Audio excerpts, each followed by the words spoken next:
Welcome to Legendary Lens Podcast. I didn't even know we were starting, okay? That was a little bit off rip. Whoa. Alright, fellas. We're here. Yeah. Before we get started, a little update. I did actually get us on Google Podcast last week. And it's now on the anchor.fm/LLoLP page. So you can get it from there or just Google search it. So yeah, that's a nice thing to have this week. Got that one out of my hair. I got some other things rolling to hopefully get other platforms, but man, they come when they come. So, week 3. How we feeling? Was it good? I had a fun time this felt like a good weekend to me. I did not like watching those games. Why not? One specific one. One very specific one. Why don't you tell us which that one is? That was TSM versus 100 Thieves. I did not like watching it at all. It looked like a goddamn battle of the bottom from teams that, at least one team that I didn't expect this to be a how dare scrap you from. compare that to Dignitas and IMT? How dare you? It ain't even close. At least in Dignitas and IMT, there were some players who were performing. I did not see that all of the time from TSM, who I expected to hand 100T a very fat L. They did hand them a fat L. 100T had multiple opportunities to win the game and they couldn't. Mind you, this is how TSM wins all of their games all the time for all eternity because they hate me and they like watching me suffer.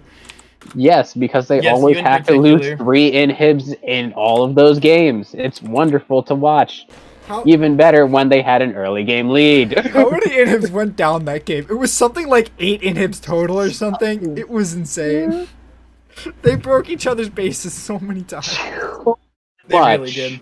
I love that. There was no reason this had to be a 40-minute game. Oh my god. Oh. No reason at all. So, god damn. Mm-hmm. Talk about this week's results more specifically. Haymant thought 100 Thieves was going to beat CLG and was very wrong. Oh man, it was kind of unbearable. Very. For you in particular? As for Meteos too, especially when he was like, oh, oof. I'm Volibear, I'm going to ult straight into that dragon wall. That wall. That's what I intended to do the entire time as an LCS jungler. That did hurt to see, to be honest, but sometimes it's like that in the LCS. Indeed. His rework's pretty new though, so I can't blame him too hard. He was the bear that ran away every time. CLG would spook him and he'd just run away. He'd ult straight out of a fight every single time. I don't think I saw him ever use that ult offensively, except one time, and it went straight into that dragon pit wall. Not the look that you want. But it's not. He wasn't even in range to land that ultimate. He did it from the bush. You can't land that ultimate in dragon pit from the bush. You have to get close to the wall to get distance. It's really short. His ult. Mm-hmm. I was playing him last night, and his ult. I feel like it's garbage if you're not diving into it. Yeah, well, it works. It's just sometimes, let's say you put that into like a Trundle. Like Trundle makes that boy very squishy. Yeah. He's very squishy in general. Like he doesn't have a lot of inherent tankiness. He's got a bit of regen with his W. But it takes 5 seconds for it to start in a fight. So if you can kill him in under 5 seconds, he's dead and he can't help himself. Me every day. Dead and can't help myself. You think you can build him as a tank with like Stoneplate or something, or is that just too much? Yeah, that's what they do. They build Cinder Hulk into Stoneplate. Because I've seen a lot of people. Are we talking about top lane or the jungle one? Jungle. Let me clarify that. Top lane, Trinity Force or I've seen a lot of Trinity Force and like Death's Dance. Oh, as of 2 seconds ago, we're also available on Pocket Cast. Oh, man, they're coming in hot and live. As of 2 seconds ago. I just got a notification about it. Instant updates, my boys. Instant updates. I mean, we're here. We're doing it live. We're doing it right. We're doing it nasty. And I mean, we're getting it as it comes, I guess. Congratulations to us. We all equally did put in work to get that specific thing I didn't even put in work for that. I sent in a support ticket because their thing broke, and I'm like, fix it! And they fixed it. Well, hey, man, at least they fixed it, right? Yeah, at least they fixed it. So, what was the other thing? Yes, Haymant called the IMT game, which Panned out. To be honest, I don't think any of us could have called that game, but I'd have had more hope if I had known they were gonna switch their academy roster when I made that prediction. I still would have predicted GG. Hell. Still would have predicted GG. Matt, would you still predict the GG? Hang on. What's your piece? You were about to say some business. The explanation I had last week for why IMT would win was literally they have to win sometime. That's true. That's apparently how they did. The universe was like, you know what? You're right, boy. You got a point. And you chose the week they played C9 to make that statement, by the way. They have to win sometime. They actually technically don't. It's just likely that they do. So Matt, what was your question, Anthony? Sorry. Would you have still picked Golden Guardians over IMT, knowing that they switched the academy roster?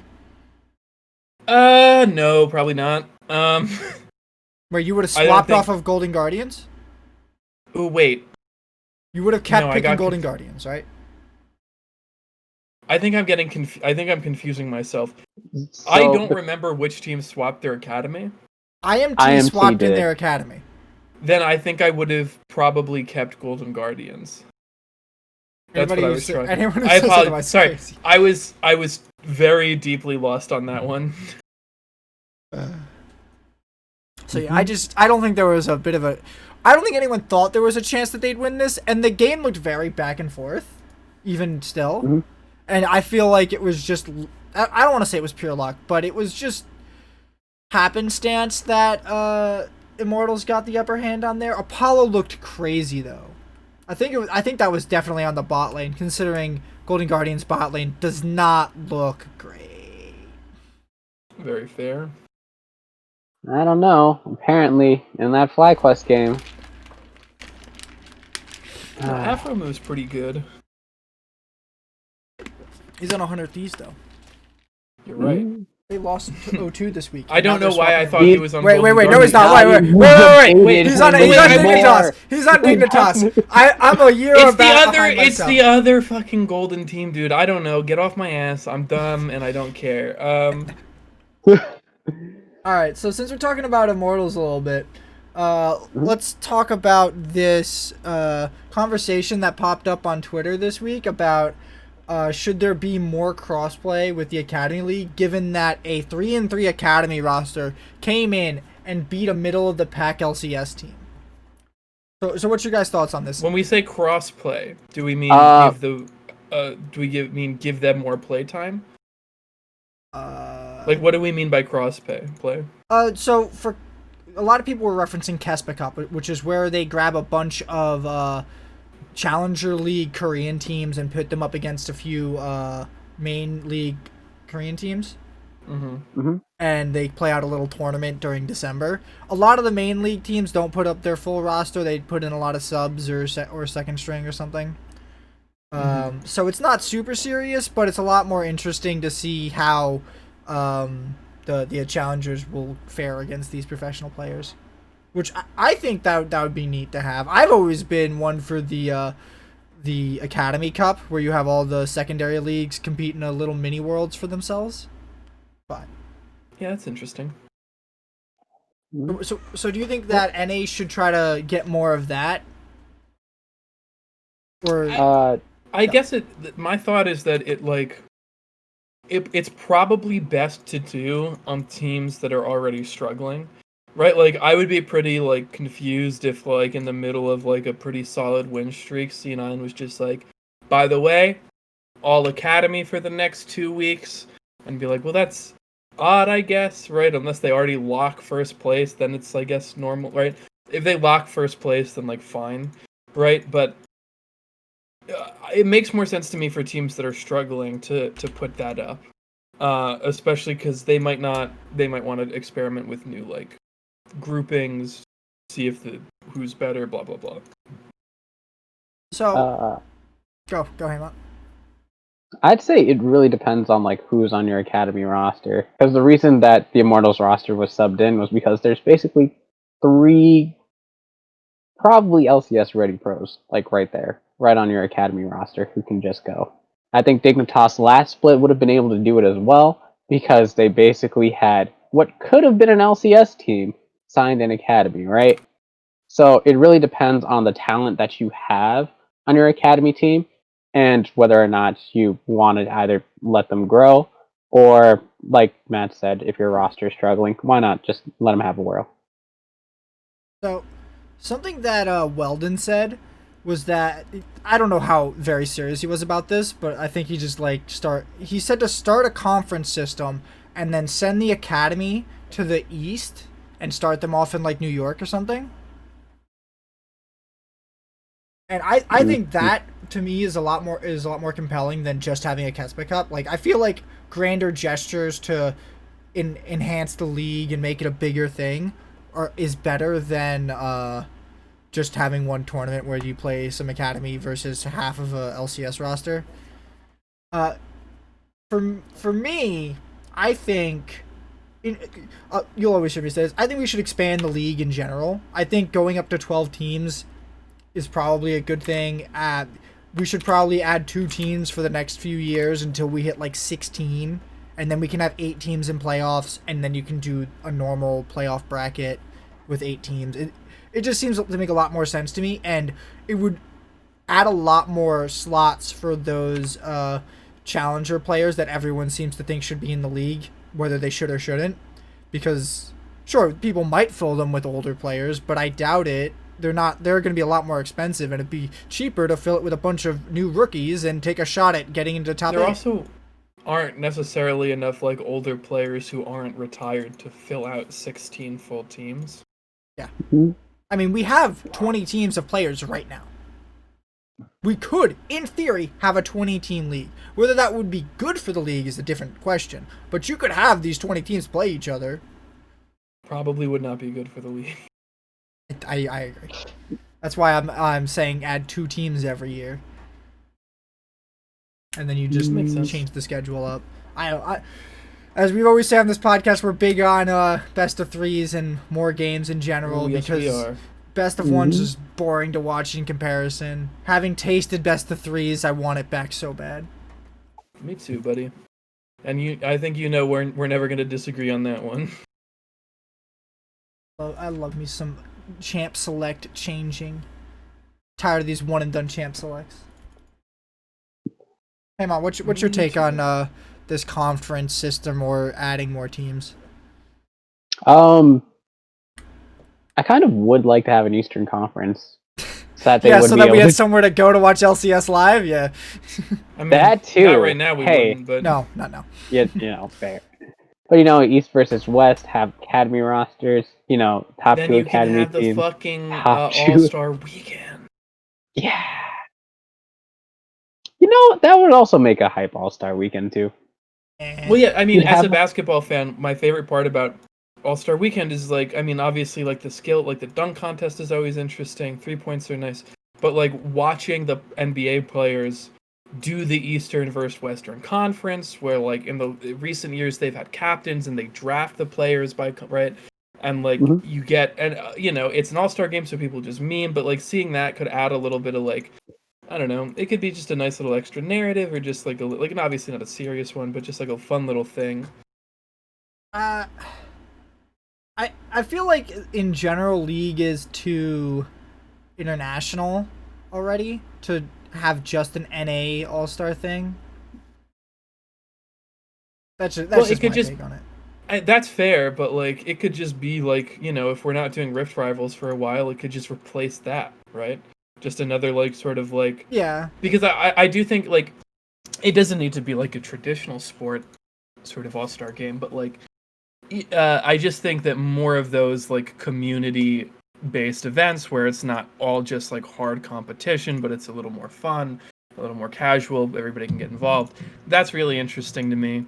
And I think having one like just for the NA region, if we expanded the teams, could potentially be very interesting. I think I would honestly be more interested in a national team tournament. Like you have the World Cup of League of Legends instead of World Championships. That would be much more compelling to me than just an NA All Stars thing, because everyone doesn't take All Stars even remotely serious. No, but that's why I like it. Yeah, but it like Bjergsen doesn't want to go. DoubleLift doesn't want to go. No one gives a shit anymore. Like from the player's perspective, and to me that signals that if you don't put anything on the line here, they don't care and they don't play at all.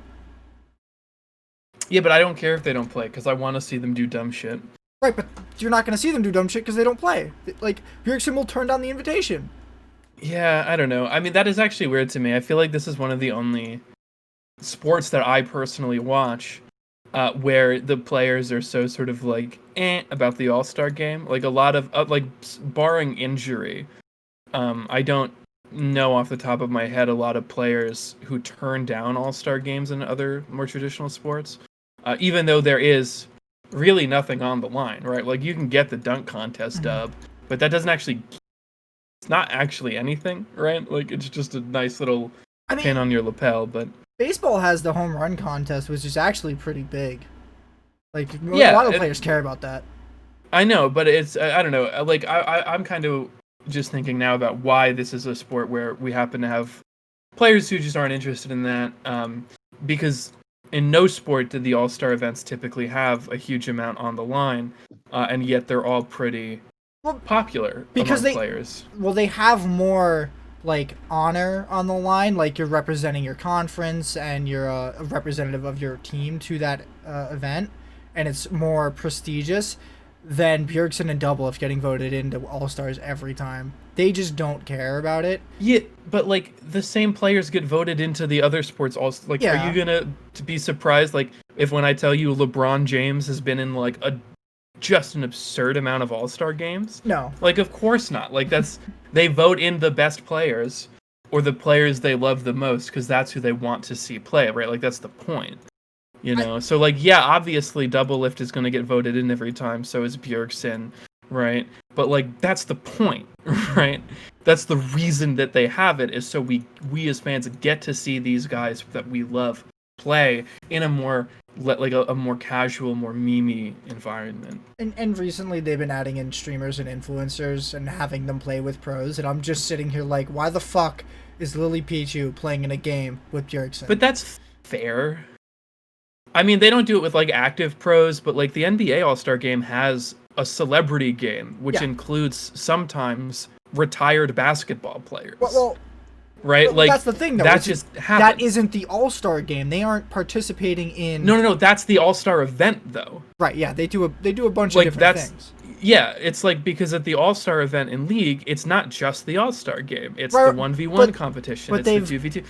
They've gotten rid of the 5v5 competitions, basically. There is no Korea versus LPL versus, like, nobody's voting for a full 5-man roster to go up there anymore, and that's a problem to me. Like, why are we not voting for top jungle? I don't know. You're just never going to convince me that All-Stars are bad, and we probably shouldn't talk about this much further. I'm saying this All-Stars is bad. I would like to watch them play together, but like the atmosphere doesn't support it. And I feel like that's the problem. Okay. Let's move on to talking about Meteos and his spicy ass takes. So, Heart of Thieves are benching Meteos and Stunt. And Meteos has reacted by saying... Is this tweet gone? Oh, they're both gone. He deleted both of the tweets. Oh, come on, Meteos. Shocker. Oh, God, there's 4 tweets now. What order does this go in? Okay. So here's his first tweet. This is going to sound troll. Okay. Yeah. This is going to sound like a troll post. But got word that I'm being benched after week 3 summer again. Not sure why I expected anything different. So this is clearly a reference to the last time he was on Heart of Thieves and he got benched. But last time he was getting traded when that happened.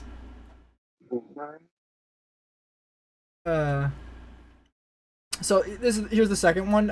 Pretty weird to hear players on my team didn't know about or agree with the decision. All credit goes to Zixlol, Jungle Juicy Lol, and Papa Smithy. Clearly, the people not on the team know what's best for it. Oof. That one's spicy. Yeah, that one's the real spicy one right there. People who are There's not some- on there's the some team, sauce on not that one, the dude. coaching staff, not the general manager. There's Zix is his some coach. Jungle Juice is his analytical coach it or pick ban analyst? coach. I think he does pick ban. And then Papa Smithy's the Jungle GM. Juice is a drink, but yeah, no. I don't know why Papa Smithy's making in-season roster moves that don't involve trades, to be honest. I feel like GMs are they're in a really weird spot in the league right now. But I agree with Yeah. to be honest, this is quite the take to have on getting benched. Instead of being like, well, guess I gotta get better, he just started throwing people under buses. That's not a Very good look. fast too. Alright, I think it's funny as fuck. here's the third one. I can see why people are calling me unprofessional for my tweets. Not really sure how else to express my anger about the situation. Sucks to be scapegoated after the amount of effort I put into the team. The This is- problem with this- that one, He's trying to throw If it someone else doesn't- under the bus here. I know, but the problem is that, like, all right, he probably did put in the work, but it's just not showing on stage. Just none of his games I look at and I'm like, oh, he really worked to do that, right? If the volley bear ult straight into the wall, right? That's not something that you go, he really worked on that volley bear jungle before But coming out everybody and has pulling like a it in that misplay, game. dude. Like the fucking wall. Like one. First of all, I don't think it's a controversial thing to say that a jungler or any player shouldn't get benched because of like one fucked up ult, right? Like you're harping on this like a lot, Haymont. Like it's the primary thing, but it really shouldn't be, especially on like a relatively new champion rework, right? Like it's one ult fuck up. You know what I mean? Like obviously he was underperforming in other places, but I don't think it's fair to like cite this one move over and over and over again because it's just like it's one mistake, and it's not even like a game losing mistake. It's just like, oh fuck, that blows. Okay, you're right. That is the most recent one that I can remember, but I don't remember her performing well in his other games earlier this split. No, he didn't, but I'm just saying, like, you shouldn't harp on this. Okay, that's fair, but I also don't, like I said before, like I don't remember him performing on any of his other games earlier this split. Hold on. So in reference to that, here's his fourth tweet. I've never cared much about my stats and have always played to put my team in good situations. Of course, my stats will not look good if we aren't winning. So, he's not wrong here, but this entire thread should just have not happened. If he just came out and said, looks like I'm being benched next week, really sucks, we'll work to improve, that's whatever. Okay, that's fine. Not really much to say. But then he tries to throw his coaching staff under the bus, and then I'm guessing he tried to subtly throw Ryoma under the bus. Or stunt. But I don't know. We'll see. I think 100 Thieves are replacing Meteos with... Or no, they're replacing Stunt with Poom and Meteos with Contracts. And I love that thread on Reddit because everyone's like, haha, we're getting the boomers out. And I'm like, haha, Contracts has already replaced Meteos in this league 5 years ago. What the fuck are you talking about? Yeah. People have the shortest memory span I have ever seen. And acting like Contract is less of a boomer than Meteos at this point is insane. I mean, technically, like, yeah. Mathematically, yes! But he's just as old as Meteos in this league. He has like 1 year on him, I think. He has probably a comparable amount of games to him. It's not like Contracts is a new player. Poom is a new player. You can be happy that Poom's playing and Stunt's getting kicked out. Like, okay, you shouldn't be totally happy about that. But you can say that you're removing older players you think are bad, but in general, a lot of the roster moves people are making aren't to remove bad players and put in new or old players and put in new players.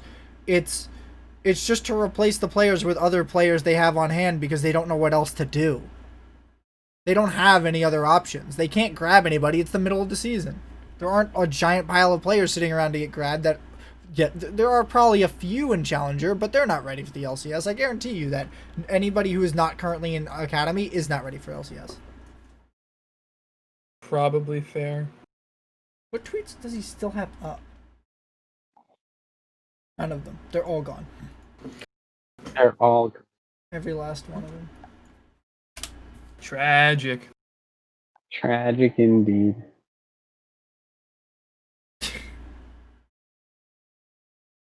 Maybe it's a blessing. Maybe it's a. That's the last Yep. thing he Said that? tweeted. Medius. That feels like salt posting. I just don't understand the context of this, but whatever. So, what do we think of this move in general for 100 Thieves? Do we think it's gonna work out for them, or is it just gonna go poorly? Or are they not gonna go nowhere? No, I don't think they're gonna improve that much at all. I don't think, unless like Contracts and Ryoma get together and have like some amazing sort of synergy, I don't think that just subbing in another jungle is going to change that. Because it looks like a lot of their plays, especially this weekend, have just been falling apart. Where it'll be like Ryoma's TPing to a play like much later than everyone else and much farther than everyone else. Where Ryoma's like ulting the support back into a fight. So, Like, it's not. the irony about this is that Ryoma probably had one of his best games in the LCS this weekend against TSM. Because he looked pretty decent against Bjergsen.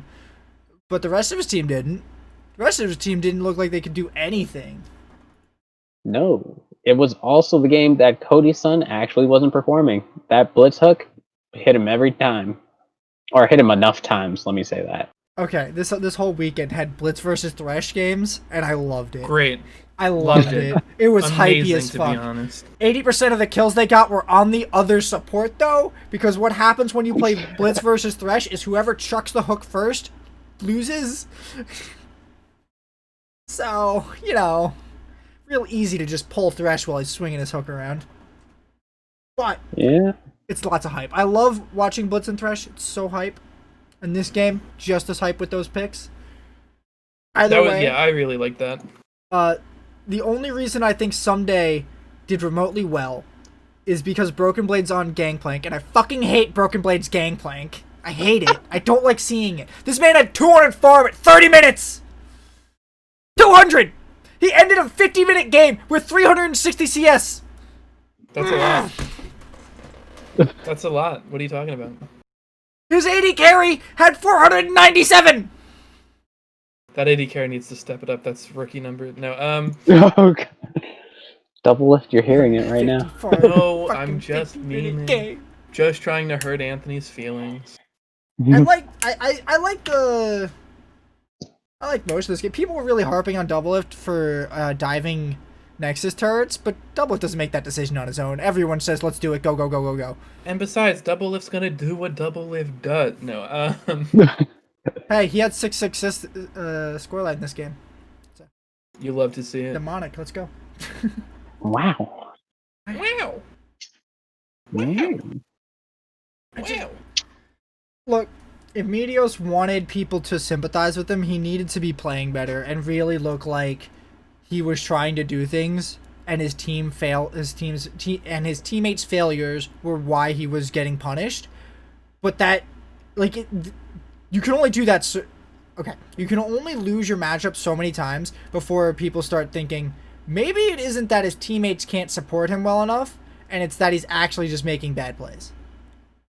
Because that was kind of my take at the beginning of the split, was I can't tell if Meteos is bad or his team's just, like, not playing well and the jungler trying to make all the plays is getting punished, because that happens. I had a game where I went, like, 1-8 on Volibear last night but I got my mid laner 5 kills. Yeah, and that happens, and that's not like a bad, like, it's a bad stat line, but no one's like, fuck, this jungler sucks, dude. It's like, oh yeah, it's like, all right, but you're gonna win the game off your mid laner, so I think we cool. lost the game because the bot laner was 14-3. Yeah, but you know what I my mean. side lane sucked. But you know what I was talking about. Yeah. So I you cannot have as consistently bad performances as Meteos and then have this adverse. It's honestly, I think Doublelift did something very similar last split, except he wasn't quite as egregious about it. Though a lot of people haven't seen the interview he did with Travis that he redid because he didn't like the things he said in the interview. Because what he said in the interview was very close to what Meteos is saying here, where he blamed the coaching staff for giving him a bad champion that he didn't like to play, and really, really threw them under the bus. That was not great.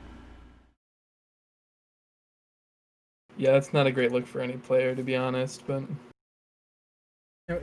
Everyone said their piece about Meteos and Stunt getting benched? Yep. Mm-hmm. Right. Let's move on to talk about CLG. How do we think CLG's looking? They seem to be... Everybody but Eugene is benchable. Eugene could literally 1v5. No, I gotta go hard for my guy Eugene. He's out here doing it big. Come on. Where's their other game from this week? Did they go 2-0 this week? No, They beat 100, and then they played FlyQuest and 100 Thieves. I believe they lost to FlyQuest. Yes. Yeah, they lost to FlyQuest. They went 1-1. Sir, they lost to FlyQuest. They beat 100 Thieves and lost to FlyQuest. Well, yeah, they lost to FlyQuest, but they did beat 100 Thieves, so they've at least beaten all of the bottom of the pack, all of the bottom teams. But they including, lost to FlyQuest, so they haven't beaten on the Thieves. bottom of the barrel teams. What are you saying about my boys? You know what I'm saying about your team, bro. I'm flaming them. Oh, man. I shouldn't have to explain what flame is to you. You've played enough League of Legends with me to know. Ocean man, come take this, man. FlyQuest. God damn. God damn. Who did they first pick donate against the 100 Thieves? Because they're... Ooh. It looks like they're blue side, and they didn't first pick Volibear. I've been out of the game for a little while. I've been taking a little break. Is Volley, like, agreed busted at the moment? Yeah, he's pretty strong right now. I think he has a 54% win rate on jungle. Most of the time, yeah. For some reason, NA, from what I've been hearing from like podcasts and stuff, has been the only region that's really been playing it that much. No, EU is playing it too. It's just not the Eastern leagues because they play Wukong, who I'm pretty sure beats him. But we're here to talk about CLG. So, what do we think of Wiggly? Because Wiggly has had some interesting games around him. Mm-hmm. Like, he went... he didn't look that good against FlyQuest, but he looked a lot more serviceable. It seemed like him and Pobelter they're running what I like to call the Chili Bowl comp, which is Jarvan and Galio. Mm-hmm. So it's hard to say whether... because they both win a collective 0-8. And they're supposed to be the focal point of that team comp. But instead, Jace and Ezreal on their team both got most of the resources because they have 12 kills total. It seems to me like CLG are hitting a point where they're having trouble executing their comps fundamentally, while some of their players are still able to put up okay performances. And I don't think Galio mid is that good in general. Especially against Syndra, who is pretty good against Jarvan, because she can CC him out of his flag and drag, and then she can burst him down because Jarvan doesn't build like any tank Look, okay, he builds to tank, but his tank is really not good because he's a jungler. So that's kind of my take on this team. And I honestly really am not feeling Smoothie either. Smoothie seems like he's dragging this team down more than he's lifting it up. What do you guys think? I think you're right. You go, Haymont. I agree with the Smoothie comment. That one off rip. I've seen him mess up a lot of plays on like engaged champions, which is something that I wish, that I didn't see, that his Nautilus was clean, right? That some of his other champions were actually good, but it's just not looking like it this split. It seems like they're managing with him, but it's just not. He's not performing to like Smoothie of past, like where you'd see his Bard and where you'd see his direction. You'd be super hype about it. That's not it. Wiggly, I'm not so sure. I don't remember Wiggly being bad, but I also don't remember Wiggly being particularly good this split. Wiggly was looking very shaky in his previous 2 splits. When he first came on, or wait, who was he? Did he play last summer? I can't remember. He played with PoE last summer, I think, because PoE was picked up last split. And then the split before that, it was. So, I think he's one of the aggressive junglers who like to play aggressive champions, and putting it on something like Jarvan, which is more of a supportive jungler, doesn't really help him too much. I think he probably does better on something like Graves. I'm not too sure about his Volibear, but I guess his Trundle looks okay. Either way, it feels to me like he isn't good enough on these utility champions to not try to run something more aggressively comboed around your solo lanes. It looks like this team can't play to bot lane, even though I think they need to play to bot lane. I think that's fair.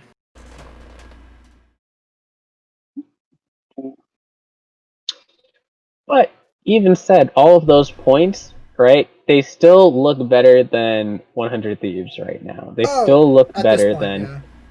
At this point, they still look better than. They did beat Golden Guardians. I want to say they look about as good as Golden Guardians, because Golden Guardians still seems like they have like some really good games and they have some really bad games as well. And they still look better than Dignitas. Golden Guardians record or match history. They had to play FlyQuest, Cloud9, and Team Liquid. All 3 of those are really and CLG. So those are 4 really competitive teams. The problem with Golden Guardians is that they lost to Immortals. If they hadn't lost to Immortals, even though it was Immortals Academy, I would have had more faith in them, especially watching that Cloud9 game. Because that Cloud9 game looked like Golden Guardians was the most competitive team that Cloud9 had played. But even though they lost to Immortals, they did beat FlyQuest. Given it's on one match was trolling a little bit there. Okay. Okay. Still beat him. Do we want to talk about that game? Shouldn't we? Hi. It seems important. If we're talking about Golden Guardians, then yes, we should. If we're still on CLG, then no. Okay. We can move on to talk about Golden Guardians for a little bit. Okay. Okay, yeah, we can just move that topic up instead of. All right, so Golden Guardians is very conflicting because, as we've already said, they had the most competitive game against C9 so far, but they've been losing to strange teams. They have a sort of TSM syndrome where they can compete with the upper teams but just get trounced by the lower teams because TSM likes to watch me hurt. Hate. No, you were right with hate. They like to watch you hate. So, the sort of marquee matchup for Golden Guardians this week was against FlyQuest, because I shouldn't say because where Mash ran Senna bot, but he didn't run fasting Senna. He ran farming Senna. Here was the problem. Senna's not good. The way that Senna's abilities scale, you get more gold out of giving farm to your support than you would out of giving farm to Senna directly. Yes. So, what you would want to do here is grab something like Tom Kench or Set, maybe. Something more, like something that can sustain itself in your lane and also farm. But they just ran it with Blitzcrank, and to me, that doesn't seem very helpful. Now, Blitzcrank alone had some good plays, but Mash... But it doesn't do much to set up the... Keep going. Mash had some of the lowest farm on a Senna, like, almost in the entire league. He had such low DPM. He did virtually nothing the whole game. And that's a bigger... to be honest, a bigger problem than not running fasting, because they got out of the phase where it would fucking matter.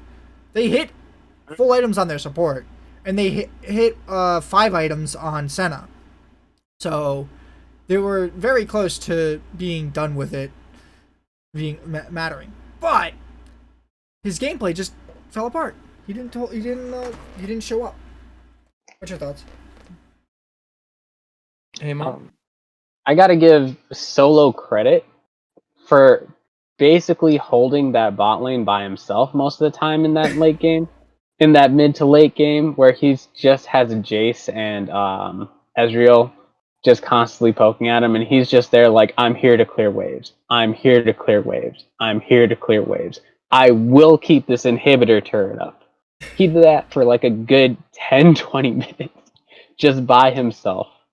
Alright, so, props to him. Credit where credit's due. Santorin's Graves in the later game, he was actually going in for like some of those kills.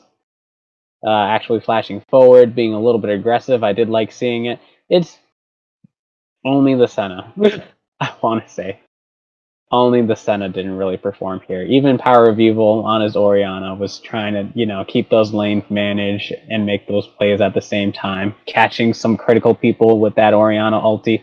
But with the state of the game, how it was, their top inhibitor was down, and then you just have a twisted fate where, if you go for a team fight, he's going to go for a backdoor. If you go for a team fight, that Jace is going to show up and also try to go for a backdoor, right? They were kind of locked into a bad position from that early game. I feel like, first off, teleport on Senna, absolutely worthless.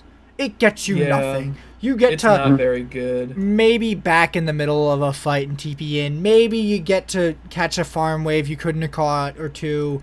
But Senna has such awful flank potential. She has such awful return potential in general.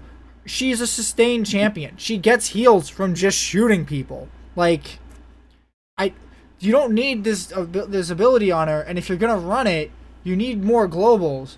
And you have 2 teleports. Golden Guardians took 3. Oh, sorry. They took 4. No. 5. They took 5. You got Tom Kench and TF ult on top of 3 teleports from their laners. Like, that is so much map rotation. I actually really like this comp because it has so much pressure on the map. And to FlyQuest credit, they took Blitzcrank, who is actually a decent counter to Tom Kench right now, because they made his ultimate shred shields. So as soon as Tom Kench pops up the gray health when he gets down to like 10% health from full, you can just shred it right off with the ultimate. It's that easy, and it's gone, and now he's dead. So I think that pick's good, but if you matched it up with something other than Senna, it would have been better. And I'm not totally sure what exactly you would pick here, because Varus, Callista, and Aphelios are all banned. But... Oh, you could take a Misfortune. You want a team fight? Misfortune's great there. She's still decent enough to put in there. That's not decent. It's not that bad. Yeah. Fun fact on that, pretty good. Mm-hmm. Not the best bot lane a few months ago? Yes, it was the best bot lane a few months ago. I think it was, actually correct. It wouldn't have been Blitzcrank down there. It would have been something like, Yuumi, Misfortune, but I'm pretty sure Yuumi doesn't make it through that draft either. Was FlyQuest's other game FlyQuest Golden Guardian's other game this weekend? Oh, it was the Immortals one. Yeah. And Yeah. that one, they did not look good in at all. It was the same Twisted Fate for Devontae, but it looked like two different people were playing it. It was like Devontae would FlyQuest perfectly on point. Great, he's making all the plays that you need.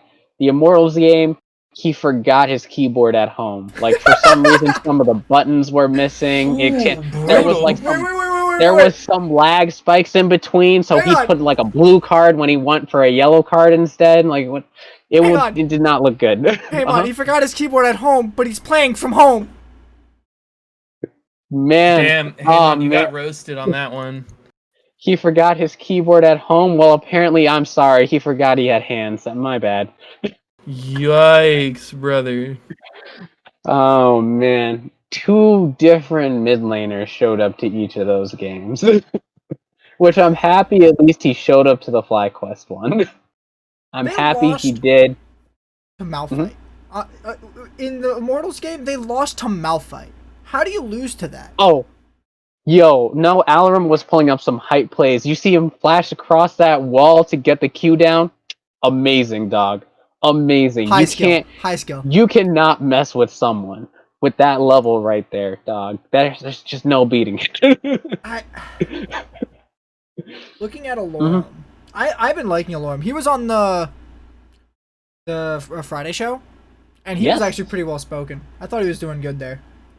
He did really great. He really brought up the quality of that cast. I enjoyed having him on there. He, was talking a bit about his top lane picks a little bit. Again, saying how there's a lot of spicy things that you can actually pick into the volley bear. He had some good, interesting takes. He's a Wukong one trick, apparently. Disgusting. Oh. Which means they should pick Wukong at some point, but... They fucking better not. I'm so... Okay. Hey. Back to Golden Guardians. I'm really hot and cold on FBI. Sometimes he looks decent, and then other times he just looks like absolute garbage. Like he's one of the worst AD carries in the league. So I wish he could be better. I wish.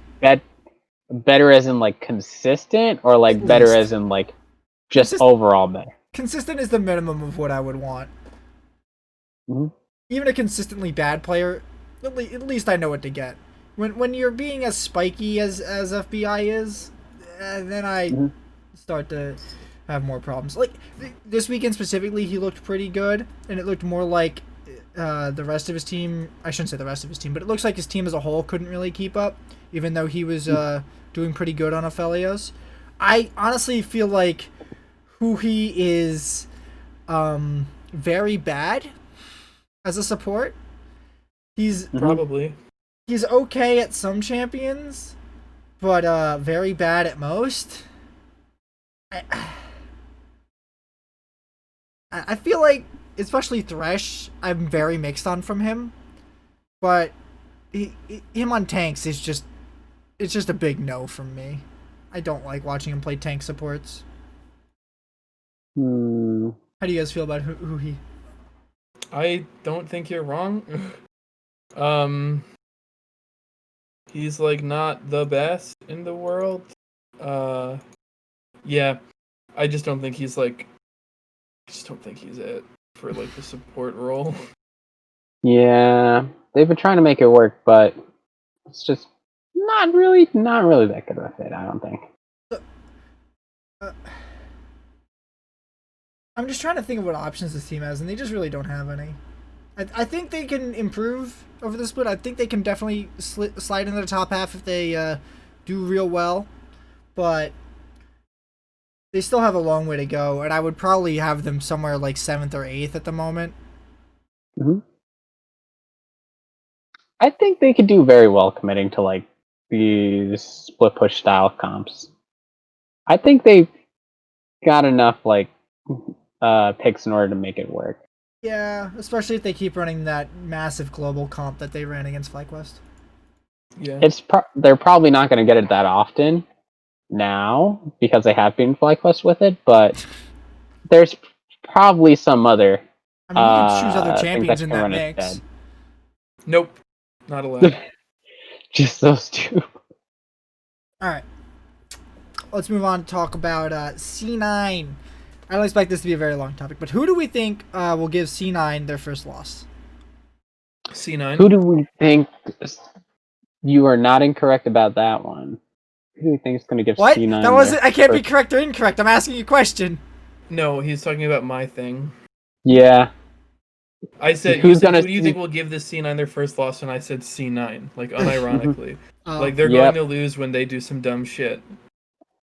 So, I think it will be TSM again. I think TSM has the most games against them. I think they don't, but they're the team left with the most probability to beat them with the most games left.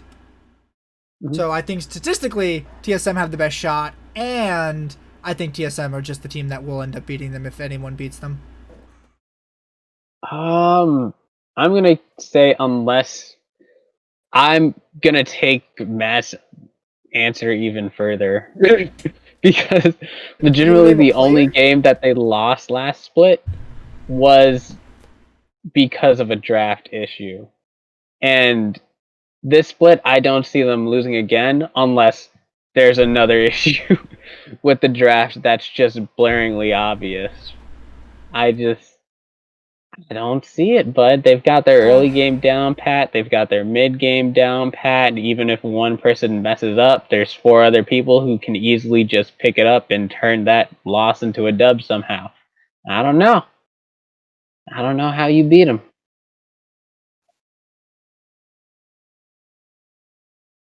I'm thinking. Uh-huh. I'm thinking the way that Don't you hurt have to yourself, beat brother. them is by dismantling their jungle. Because I feel like Blabber is the weakest point on this team, especially this split. Mhm. And that's where you can gain the most for most of these teams, especially TSM. If they can get Spica ahead of Blabber, that'll be huge for TSM. And I feel like Yerksen can leverage that to snowball. I feel like Broken Blade can hold his own against Licorice, and even the bot lane should definitely be able to keep up with C9. Honestly, I think the C9 TSM match is going to be one of the hypest matchups, unless TSM go 0-2 next weekend. Then I'm just going to be depressed. But I'm hoping the TSM keep this momentum going, and we get to slam right into that C9 TSM game. The only problem that I see with that is that TSM has had major macro issues still. They've had they can perform lane for lane, but those macro issues just have not been going away. So They just have not been. And if you put C9 against a team that has that big of an issue, they will just tear it apart. They'll just hit the mid. They could lose the early game. They'll hit the mid game and just destroy it. okay. Right? I would say probably EG would be the one that can go tit for tat with them, even with the Kassadin pick that went into C9. Right? They've got one more But TSM opportunity. beat EG. TSM beat EG. Why don't I remember this game that much? This should be a It was a very raffle substantial stomp. difference. That was this weekend. We all 3 of us called EG to win because we clearly thought EG were gonna win, but then TSM destroyed them. There was like no hope for EG that game. Okay. Hold on just a second. TSM died You're once. Right. TSM died once.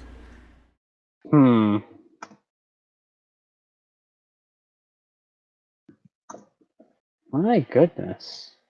TSM were demolishing them this game. They had an insane mid-game control, and watching Spica play Kindred was crazy. He had some amazing ultimates. And the Shen counter pick into Volibear looks sick as fuck. I loved this game. And this is 100% of the reason why I am really hyped for a match that's 2 weeks away. Okay. Oh, now I remember this game. Jizuke was inting, so he doesn't get to play this champion anymore. That's the consensus. No, he does not get to play Karma Mid anymore. And it did not look like EG knew how to really make this comp perform. Okay. It would have been just Jizuke and Sun Scarin were supposed to be roaming to side lanes or trying to take jungle mid fights, but they didn't play that as aggressively as they should have, or literally Jizuke and Sun Scarin were not together enough to make that work out. So Because they could probably win the 2v2 most of the time in the early game, and here's then my they just let it problem scale. with when they do shit like this is they'll pick an Ardent champion with Ezreal on the team and no other real auto attack champions. Graves is not an auto attacking champion. He deals he has a good auto attack damage, but he doesn't repeatedly auto attack. He isn't Kog'Maw, he isn't Aphelios, he isn't who else auto attacks a lot? Jinx. Like, you need to have attacking champions, and sure, you can use her to help out Volibear. I think that is decent. But if your AD carry is not an auto attacking AD carry, you cannot run this. This will not help your team, and it is basically just move speeds and a bit of heals. It's not gonna help. And I also am not a big fan of Bard in this meta. Not a big fan of Bard. There's been some people who've done it, who've made it serviceable. People just don't. I think Afro still made it serviceable. I don't think Smoothie was able to. I just figured out this comp. What is It's it? Volibear Bard. This way, you Bard the turret, then when it turns off, you volley ult. And you can get a free dive. Ah. Oh, That's you the can comp. keep a very keep it long down dive for a while, there. yeah. Mm-hmm. So basically, just negate a turret for like a good 30 seconds. Mm-hmm. It's not 30, it's more like 10 at most. But I still think that they had no idea what to do with this comp. I don't think this loss was purely on comp, because you do not get one kill losing purely on comp, because that means you lost all of your matchups. Please note, that kill was on the support. This is why I think TSM is the team to beat Cloud9. Thank you for coming to my TED Talk. Thank you for coming to my TED Talk. Oh man, but then they still looked competitive in that TSM versus 100T game. Not gonna let that one slide. That's fine. Not gonna let that one slide. That's fine. They won the game. They got the W. They won the Bjergsen game. Decided to put on the Infinity Gauntlet and walk into that base and knock that Nexus down a peg or two. Thank God he did, because I did not want to watch any more of it. I was having fun. I enjoyed that game. I like hypey matches like that where it's really back and forth. It's not fun watching one team systematically destroy another. Like who did C9 play this weekend that it was like not even remotely close? I don't think it was the TL one. I think it was the Immortals IMT. one.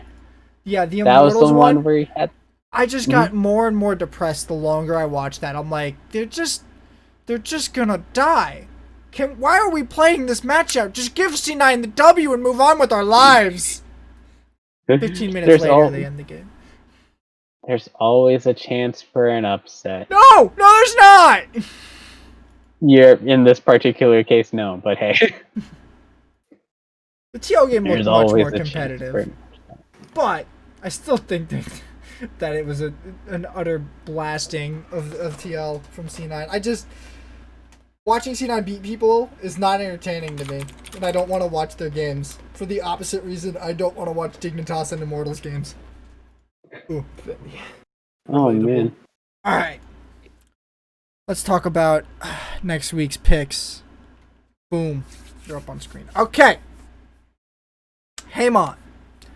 You're picking Dig over 100 Thieves. Yes. Yes, I am. Coward. You have a lot of faith that Dig is going to make an improvement that is larger than 100 Thieves improvements. That's air quotes. Those are some air quotes right there. And the reason why is because Dig at least still has their same bot lane duo. You got Johnson, you've got Afro Move. They've been looking good this entire split. Wait. Are we sure they have their bot lane duo? Because we haven't heard about their roster moves yet. They do. That is fair. There was a rumor going around that maybe Phoenix was going to be showing up this week. Yeah, and so was Percy will dominate. What's his name? Dardoch. There's rumors Yep, that it would have Dardoch is been. going in. The rumor Dardoch was and Phoenix, Phoenix, Dardoch, yeah. Viper. That's what I heard on IWD stream. I will dominate. Wait, I have breaking news. What's the breaking news? Stunt has been released from 100 Thieves. Oh, he's Like, just gone. Whoa! That's crazy. So who... Did they pick up another Academy support? Did they pick up... What happened they had there? Poom, and they have a third string team. So they're just moving up the ranks from the third string. Wow. I guess. I don't know who they're bringing into Academy. This is from Stunt. Damn! That is harsh. That's not even a full split anymore, huh? That is some major change. I'm reading the twit longer right now. Holy shit.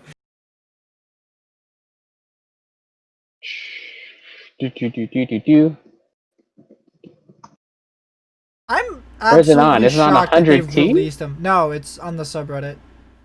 Stunt released a twit longer. It's also on his Twitter, which is where I found it. That's okay. I don't really know how this changes anything too much, but I just don't know why they didn't just put him on Academy. Okay, 100 Thieves is one of those teams that's been trying to look more towards developing new talent and not harping on old talent over and over again. But Stunt putting out this and Meteos not having anything put out about him kind of tells me that Meteos is still on the team. But I don't know. I get in his twit longer. He said he found out he was off the team a couple hours after the game, so presumably Meteos would. At the same time, I would wager. Yeah. But I don't know if they said you're fired from 100 Thieves to Meteos or you're getting benched to Academy, which is what I think they said to him. Which Meteos doesn't take very kindly to being benched to Academy, by the way. No, he hasn't historically done that.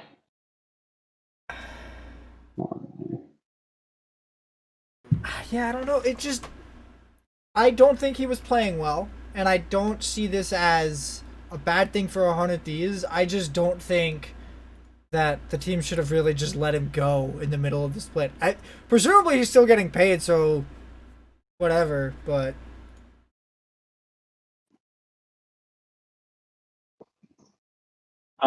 there's normally a severance of some sort that you would get. Well, there's a buyout that they have to do to his contract, which would probably just entail paying him out the rest of the split.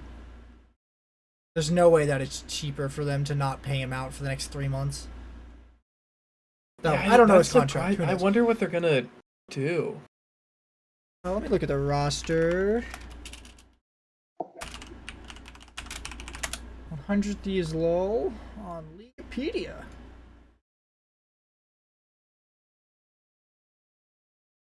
Cannot look at their Academy roster from here. Haymant, who's on their Academy team?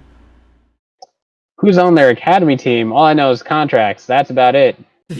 I saw the highlight reel and that was all. Here we go. They don't have another support. It looks like Poom might be pulling double duty. That's going to be a bit rough. Yeah. I'm sure they'll find somebody to replace him. So yeah, Poom's going to be, whew. Oh, what's their record right now? Oh, wow. 100 Thieves Academy is second place. That's decent. I'll give him that. That's decent. Let's get back to talking about next week's games. Wow. Well, also, I guess the instability from 100 Thieves is also a bit of a contributing factor. This isn't instability. I would say this is just roster moves. I know. Diggs, we've had the 10-man roster at the beginning of the split, quote-unquote 10-man roster, which, I didn't like the idea of. But at this point, it looks like 100 Thieves is blowing up a little bit. which even mentally might affect their gameplay going into this weekend. That's a big change and very sudden to just put in a Yeah, I actually support. agree with you in the same on. Like, I don't think it's gonna shake things up crazy, but it's definitely like, oh, what? Like, oh, all right. So I guess And we're if just firing people now. I and guess if the people are just rest, getting goddamn fired off rip, baby. A couple Mhm. hours after the game, brother. Like, that's like at dinner. They're like at the post game dinner and they're like, you're fired. Crazy. Crazy. wow, that's a lot of All right. instability right there. And it looks like the rest I of the hope he team gets didn't know another about it team. either. Uh, I hope he gets like an academy spot. I don't think That's I don't think he's good enough for even academy. I shouldn't say that. I don't think that they can't find better players for academy, and I don't think they shouldn't not look for better players over getting stunt.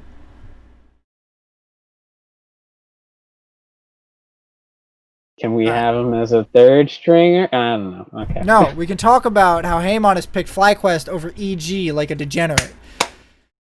Defend I yourself, heathen. as long as it's not a split push comp, they should be able to handle it well. As long as they don't pick Senna in the bot lane, they should be able to handle it well. As long as it doesn't even matter which AD carry they put in. It doesn't matter if it's Turtle, it doesn't matter if it's Smash. I'm I pretty sure they will do just about the same against Bang as they normally would. I And feel like Ignar is... Mhm. I feel like their AD carry situation has very little bearing on their success. I feel like their success is predicated on how well their mid jungle works, how well their support works, and that's the majority of uh, their team's strength. And if they're not doing well there, they're not going to win very well. Solo's intended to be a rock, and if he can continue to be a rock, that's great. But Santorin and Power Evil are the main ways that their FlyQuest have gotten leads, and Ignar has been the main engager of most of their team fights. So it's on those three the most to make this team work, and they're not changing them. But I don't think that that team is better than EG. I think EG is going to do much better than them, almost head to head in every role. I feel like support and jungle are the two roles where they have the most competition.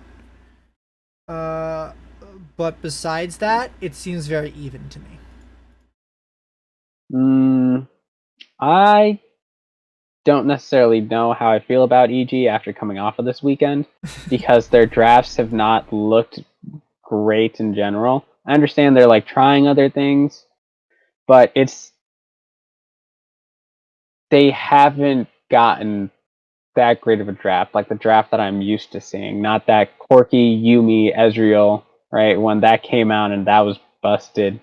And then the same draft that TSM picked up after it was shown from EG, right? Those innovative, great drafts. I didn't see that last weekend. So there's more than enough of a chance that they do mess up during the draft stage and that FlyQuest get some things that's solid enough. You're probably not going to let Santorin onto Trundle because, well, he's just very good at Trundle. He's just very good at knowing where to be on the map when he is playing Trundle and how to clear with him, right? So you don't let him get that one. His Graves does not have as much as an impact. It still has maybe a little bit, but not a lot. It's not something that's really to be scared of from FlyQuest. The thing is that Power of Evil and Solo, like you said, are still very competitive in their roles. Solo's been able to hold out. I think he could definitely hold out against Kumo. I don't think that's going to be a problem. He's been playing weak side You don't think for it's gonna be a problem? I don't think he's going to have a problem against Kumo, especially with considering how he performed in the EG versus TSM match. Okay. Once again, with the volley bear, but I think that Solo, Power of Evil, they can probably pull something. I think Santorin is going to be stable, even if he's not necessarily on his Trundle. And And I think Ignar can still pull off some crazy plays. I would love to see Ignar on Leona. I would love to see Ignar on Thresh. We've seen he has a Blitzcrank. Sometimes it's great, sometimes it's not. It depends on when he hits those hooks, right? But, he's also got a Blitz too. I want to see him on some of these champs where it's really like, a little bit those full-on engaged champs, or maybe the Thresh where it's like, oh, hey, let me just lantern you back to safety. Okay. A couple of those. So what match are we looking forward to next week? I know for me, I'm looking forward to the TSM None of CLG them. match, just because TSM versus CLG. I'm an OG. This is still a rivalry to me, and I'm looking forward to it. I'm looking forward to the EG Fly match just so I can watch Haymont get bodied, or so Haymont can shit talk hella hard next week. I'm also excited about the TSM CLG match. That should be good. There doesn't look like there's a huge amount of heat anywhere else on the roster. I mean, maybe the Fly TL match will be good if TL just gets good out of nowhere, but... Hey, man, what you looking forward to? I'm not necessarily looking forward to the matches. I'm more so looking forward to the teams. I want to see how they perform. What is that That's statement? interesting. Because Hey, there's some answer teams... the goddamn question. There's some teams What I are want the to two see teams you are Dignitas. most interested in that are playing this weekend? I want to see, one, if Dignitas is going to make those rumored roster swaps, or if they're just going to have Lorlo reappearing in the top lane. How are you not saying EG versus FlyQuest? That is the rematch from last split. I'm not saying that right now, because right now, Dignitas is what's on my mind. That's currently You're a what's bad fan. occupying it. I'm a bad You're fan. a bad fan. I'm looking forward. The reason why I will be looking forward to the EG versus FlyQuest match is so that I can see how easily EG fall. That's my absolute confidence in FlyQuest right there. Unless EG pulls some weird... If EG pull out a split push comp, I will be scared. I will honestly be very scared. But if they try to take them on team fighting, pound for pound, I have no worries that FlyQuest will hold up. Well, Haymont is a coward. Just saying. That's a fact. Okay, another match I'm looking forward to is probably the CLG C9 match. I just think that it's another potential for upset, but if CLG can beat Cloud9, it just means the TSM CLG match is the hyper. Okay. All the hyper. So yeah. What about IMT versus TL? I am not interested in anything IMT does. Not at all? No. Not even with the Smithy and Broxa? I am only interested in their fair roster enough jungle moves. matchup. Until they can start winning games, I don't care. I'm treating them like I did 100 Thieves last year. I don't care until you win some games. This is a whole new roster. This new roster came in last weekend, went 1-1. It's not a whole new roster. They won a game. Three of the players were on the roster last split. Whole new roster this split. An entirely a brand new top to bottom, no players ever before on. All right, before we go to the outro, apparently we're also on Breaker now. More live updates. These live I just put the support thing in like an hour before we started the show, so they all just started recruiting. Okay. Anyway, you want to take us home? Yeah, I think I will. That'll do it for week 3 of the NALCS on the Linder Leland's podcast. You can catch us live on Mondays at 8 p.m. at twitch.tv/Nizzy2K11. Catch the video VODs on my YouTube channel, and you can catch the podcast version on almost anywhere you can get your podcast at this point, I think. Only missing a few at this point. I'll probably try to work on finishing them out this week, hopefully. But other than that, have a nice day. Night, everybody. Good luck out there.